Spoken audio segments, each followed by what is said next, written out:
अरे दीदी, आप यहाँ क्या कर रही हो? चलो, मूवी स्टार्ट होने वाली है। हाँ भाई, बस तुम चलो, मैं आती हूँ। बस इतना ही कह पाई। भाई मेरी बात सुनकर अंदर चला गया। अगर भाई थोड़ी देर सामने खड़ा रह जाता, तो शायद आंखों में भी आंसू आ चुके होते और मैं अपने भाई को कुछ बताना नहीं चाहती। पर आज मैं सबसे ज़्यादा अपने आप को ठगा हुआ महसूस कर रही हूँ। मैं अपर्णा सिंह, आज के ज़माने की आत्मनिर्भर महिला, जो घर और बाहर दोनों जगह अच्छे से संभालती है। जैसा कि थोड़ी देर पहले मुझे लग रहा था। मैं शादीशुदा हूँ और मेरे परिवार में मेरे पति अनुज, सास अनसुईया जी, देवर वरुण, मेरे 2 बच्चे, विवान 8 साल का और टीसा 10 साल की है। एक ननद भी है, जो कि शादीशुदा है। मैं एक स्कूल में टीचर हूँ, साथ में ट्यूशन भी लेती हूँ। ज़्यादा नहीं तो इतना तो कमा ही लेती हूँ कि अपने आप को आत्मनिर्भर कह सकूँ, शायद। अभी 2 दिन पहले ही मैं अपने पति और अपने दोनों बच्चों के साथ मायके अपने माता-पिता से मिलने आई हूँ।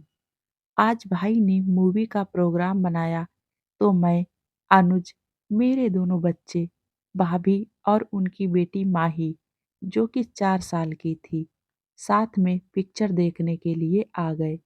माही बहुत ही प्यारी बच्ची है और मैं जब भी मायके आती हूँ, तो मेरे पीछे पीछे बुआ बुआ करते घूमती रहती है। हम जब मूवी देखने पहुँचे, तो भाई ने कहा कि तुम लोग रुको, मैं और वाणी टिकट लेकर आते हैं।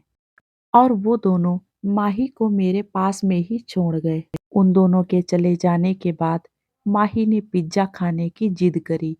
बुआ, मेरी पिज्ज़ा खाने की बहुत इच्छा हो रही है, आप दिला दो ना। हाँ हाँ, क्यों नहीं। ऐसा कहकर मैं पिज्ज़ा हाट की तरफ मुड़ गई। मुझे उस तरफ जाते देखकर अनुज ने मुझे रोका। अरे अपर्णा, तुम उधर कहाँ जा रही हो? माही का पिज्ज़ा खाने का बहुत मन है, तो सोचा चलो पिज्ज़ा ही दिला देती हूँ। तीनों बच्चे मिलकर खा लेंगे। लेकिन यहाँ तो पिज्ज़ा महंगा आता होगा। अरे कोई नहीं, 250 से 300 तक आ जाएगा। तुम रहने दो, बेवजह 250-300 रुपए खर्च करने की जरूरत नहीं है। ये लोग तो ठगते हैं। अरे पर बच्ची का मन है तो क्या हुआ? इन बेवजह की चीजों पर खर्च करने की कोई जरूरत नहीं है। पर मैं तो अपने पैसे से ला रही हूँ, आपसे थोड़ी ना मांग रही हूँ। परवर कुछ नहीं। और ये क्या होता है? मेरे पैसे तुम्हारे पैसे, एक बार कहने से समझ में नहीं आती तुमको? तुम ही बड़ी पैसे वाली बन रही हो, बाकी तो सारे गरीब हैं ना। अनुज के उखड़े तेवर के आगे मैंने चुप रहना ही ठीक समझा, क्योंकि मुझे पता था कि अगर मैं चुप नहीं होती तो ये जोर जोर से चिल्लाना शुरू कर देते हैं। लेकिन जब मेरी नज़र माही की नज़र से टकराई, तो मैंने अपनी नज़रें नीचे कर ली। मुझे बहुत बुरा लगा। पहली बार मुझे ऐसा महसूस हुआ कि मेरे कमाने का क्या फ़ायदा। मैं अपनी छोटी सी भतीजी की ख्वाहिश भी नहीं पूरी कर सकती।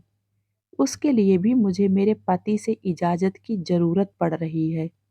महज 250 रुपए के लिए मुझे एक छोटी सी बच्ची के सामने शर्मिंदा होना पड़ा। इतने में भाई आ गया और हम लोग मूवी देखने के लिए अंदर चले गए। लेकिन मेरा मन मूवी में नहीं लगा। दिमाग एक जगह स्थिर हो ही नहीं पाया। मूवी के दौरान बस यही सोचती रही कि आखिर कौन किसको ठग रहा है।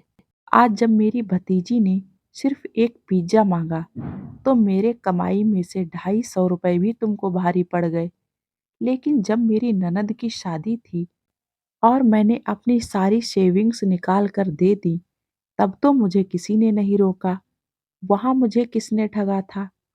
तुम्हारे घर खर्चों को संभालने में मैं तुम्हारी बराबरी पर खड़ी होती हूँ, तब भी मुझे किसी ने नहीं रोका।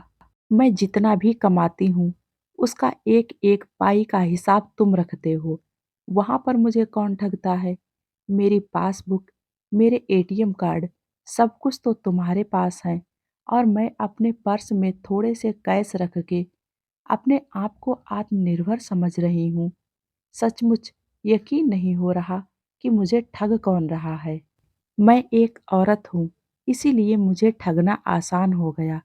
प्यार के नाम पर, परिवार के नाम पर, ज़रूरतों के नाम पर तुम मुझे ठग रहे हो और मैं इतनी बड़ी बेवकूफ़, मुझे पता ही नहीं चला कि मुझे ठग कौन रहा है।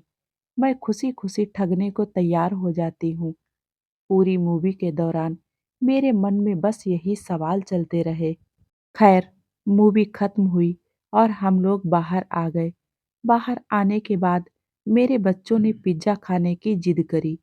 मेरे भाई ने उन्हें पिज़्ज़ा दिलाया और हम घर की तरफ रवाना हो गए। सबने पिज़्ज़ा खाया, यहाँ तक कि अनुज ने भी, पर वह मेरे गले ना उतरा। आखिर उसने मुझे मेरी औकात जो दिखा दी थी। बस वह दिन है और आज का दिन है। मैं अपनी कमाई का हिसाब किताब खुद रखती हूँ। शुरू-शुरू में घर में हंगामा ज़रूर हुआ था, पर मेरा कहना साफ था, जब मैं तुमसे तुम्हारी कमाई का कोई हिसाब नहीं लेती, तो तुम लोग भी मुझसे मेरी कमाई का हिसाब नहीं लोगे। लेकिन हाँ, ऐसा नहीं है कि मैं घर में खर्च नहीं करती। मैं आज भी बराबर का खर्चा करती हूँ, पर अब खुद पर भी खर्चा करती हूँ और उसके लिए मुझे किसी की इजाज़त लेने की ज़रूरत नहीं है। दोस्तों, मैं उम्मीद करूँगी कि ये कहानी आप लोगों को पसंद आएगी। पसंद आए तो प्लीज़ वीडियो को लाइक, शेयर ज़रूर कर दें और हाँ, जो लोग मेरे चैनल पे नए हैं, सब्सक्राइब करना बिल्कुल ना भूलें। मिलते हैं एक और नई कहानी के साथ में। Thank you.